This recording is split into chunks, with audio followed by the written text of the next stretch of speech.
इस वीडियो में हम सब्स्टिट्यूशन के मेथड से क्वेश्चन को सॉल्व करेंगे कि अगर हमारे पास दो इक्वेशन गिवन हो x square plus y square is equal to 13 x minus y is equal to 5, तो इसको सब्स्टिट्यूशन मेथड के ज़रिए से एक्स और वाई की वैल्यू हमने निकालनी है।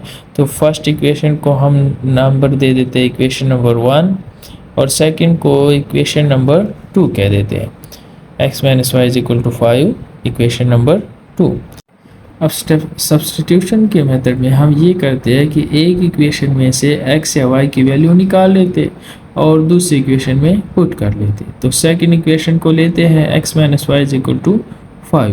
अब देखिए वाई उस साइड पर जाएगा, क्या हो जाएगा, प्लस हो जाएगा, तो एक्स इज इक्वल टू हमारे पास आ जाएगा 5 प्लस वाई। अब इस वैल्यू को इक्वेशन नंबर 3 का नाम दे देते हैं और इसको पुट कर लेते हैं इक्वेशन नंबर फर्स्ट यानी इक्वेशन नंबर 1 में।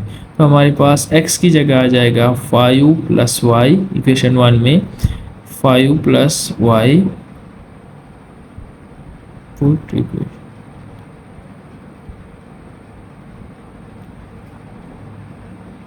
5 plus y square plus y square वैसे का वैसे आ जाएगा और इज इक्वल टू 13। अब देखिए हम इसको फर्स्ट फार्मूले की मदद से खोलते हैं तो हमारे पास फर्स्ट फार्मूला होता है a plus B whole square का, जो कि बराबर होता है हमारे पास a square plus B square plus 2ab। अब देखिए a की जगह 5 है, b की जगह y है, तो इसी हिसाब को यूज़ करते हुए हमारे पास 5 का स्क्वायर प्लस y का square plus 2 into 5 into y यानी first term into second term plus y square अपनी जगह पर वैसे का वैसे इज इक्वल टू 13।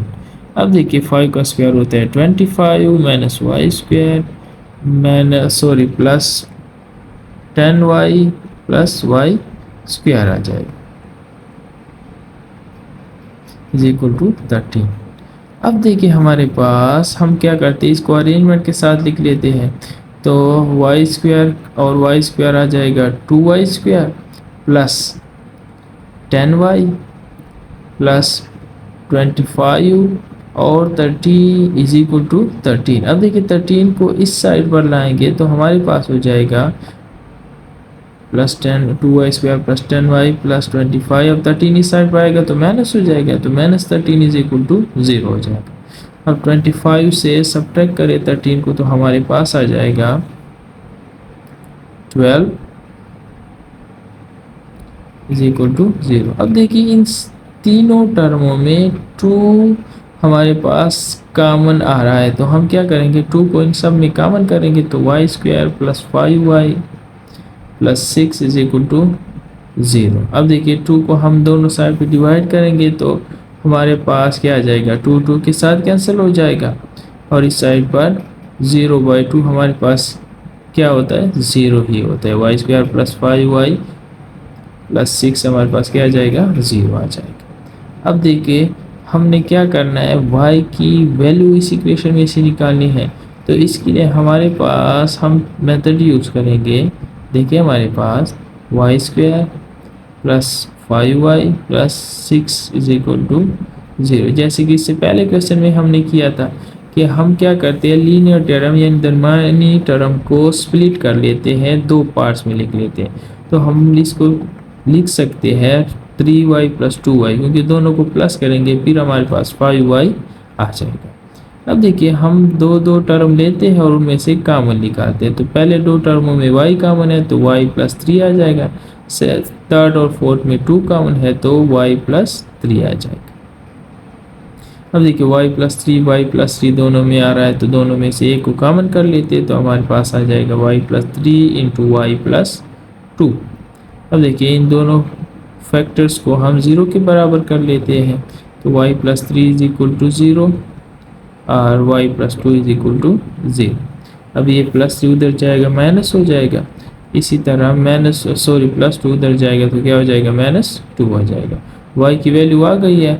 अब हम क्या करेंगे, y की वैल्यू जो आ गई है उसको पुट करेंगे, एक टाइम्स y की power y is equal to -3 put करेंगे y is equal to -3 in equation number. अब देखिए इसको आप फर्स्ट में भी कर सकते हो, सेकंड में भी कर सकते हो और थर्ड, इन तीनों में से किसी भी इक्वेशन में आप पुट कर सकते हो। हम इधर 3 में पुट कर रहे हैं तो आपके पास आ जाएगा x is equal to 5 plus -3, y की जगह आ जाएगा -3। अब देखिए प्लस माइनस माइनस हो जाएगा तो 5 -3 से हमारे पास क्या आ जाएगा 2। अब इसका क्या मतलब है कि अगर y -3 होगा तो x हमारे पास 2 आ जाएगा। अब second y is equal to -2 को पुट करते हैं थर्ड इक्वेशन में, हमारे पास आ जाएगा x is equal to 5 plus और y की जगह आ जाएगा -2। अब प्लस माइनस से हमारे पास क्या आ जाएगा -2। अब देखिए 5 -2 से आ जाएगा 3। अब देखिए y अगर हमारे पास -2 होगा तो x की वैल्यू हमारे पास क्या होगी 3। अब देखिए इसका सॉल्यूशन सेट हम किस तरह लिखेंगे, हमारे पास आ जाएगा इसका सॉल्यूशन सेट x अगर हमारे पास 2 हो, यानी अगर x 2 हो तो y की वैल्यू आ जाएगी -3, ये आपका फर्स्ट पेयर हो जाएगा। और सेकंड पेयर में अगर x 3 हो हमारे पास तो y की वैल्यू क्या आनी चाहिए -2, और यही हमारे पास क्या था रिक्वायर्ड था। Thanks for watching. Please like, share, follow and subscribe.